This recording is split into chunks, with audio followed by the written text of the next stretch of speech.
Florio here from Patience and Consistency, and today I want to bring you a few mobility exercises that you can do on a daily basis just to feel better. Understand that mobility is something that you have to do over and over and over, and that is what's going to help increase your range of motion over time. Mobility will go a long way because it will make you feel better throughout the day, and it's a great complementary to all the strength movements that I give you on a daily basis. So number one, I want to focus on cat-cows. All we're going to do, and all you need today, by the way, is a couch. I don't have a couch in my gym, so I'm going to use a plyo box here. But other than that, you don't need anything else. All I want you to do is start, both hands on the ground, kind of drive through the ground. Focus on breathing.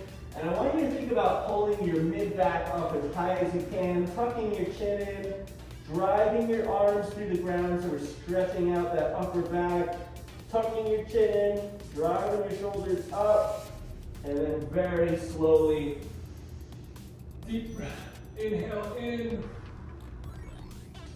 Breathing is so important when we get into these positions, when we're trying to pull that belly button down, and again, I'm driving through the ground, trying to push my shoulders up and back. And then we go back into that rounded position. This is something that you can do maybe about 5 times.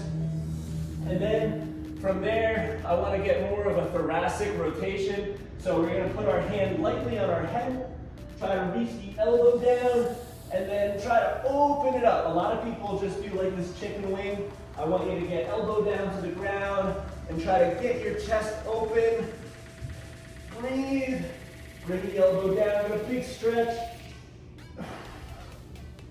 and open it up. Again, about 5 on each side. I'll just do 2 so I don't feel lopsided. You might even get a really nice crack in the mid-back.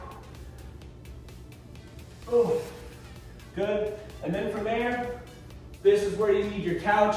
This is called a couch stretch. It is the most hated stretch by a lot of clients. A lot of people just in general. It's very uncomfortable. If you don't have a couch, you can also do this up against the wall. Let's see if I can put maybe a video right here on how to go about that. But your feet, your toes are just resting on the box. Knee comes all the way down to the ground. And in this position, I want you to think about bracing your core. Because if I'm in a different position, I'm sorry. And funny enough, as I was talking before saying nobody likes this stretch, a woman walked in and laughed and said, "I hope if I start with you, I don't have to do that stretch." And I said, well, we'll see. Long story.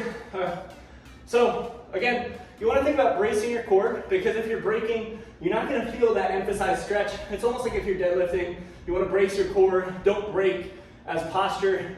And then I want you to think about driving this hip forward, and you're going to feel a big stretch right through the entire quad and the hip flexor. You can even do a little bit of a half moon, and then we'll do the same thing on the other side. Dropping you down. So from that couch stretch, maybe you might have to put some kind of padding down for your knees, so this way you're not putting pressure. But I want to open up the thoracic spine again and the shoulders. So we're going to go both hands down like this. This is called a prayer stretch. There are different variations. And from here, you want to put your hands down, and I want you to sit yourself back. And I want you to drop your chest down. Notice how I emphasize the word chest, because a lot of people let their head dangle down, and that's not forcing that stretch. You can see it's almost like that end cow position where I'm trying to arch, but I'm pushing my chest through, and I feel a big stretch through my rear delts. And this is one of those where you take a nice deep breath in, and breathe out. As you advance through it, some people would suggest putting your thumbs up, and then you could really advance. This is another variation, and you try to drop yourself through that way, all right? So that's your 4th stretch. And my 5th and final one, this one's a little bit more difficult. You could also do this one on the ground, but this is called an elevated pigeon. And all we're going to do, we bring one foot up. I let my foot hang off the end. I try to get my knee up, pretty much about a 90-degree angle. And then, if it feels okay, try to make sure that back foot is planted. And we're going to try to get the elbows down. And this is going to focus on your glute area, your sciatica. And then you do the same thing. Now this was a pretty simulated idea on how to go about a few different stretches. There are hundreds of different stretches that you can do on a regular basis. These are some of my top 5 favorites that I go to on a regular basis, especially on my off days. And I hope that this can help increase your mobility. These are movements that you can do over and over on a daily basis to help increase your range of motion. And increasing your range of motion will help you gain strength, hypertrophy, and just stay healthy for longevity so you can exercise for a long time.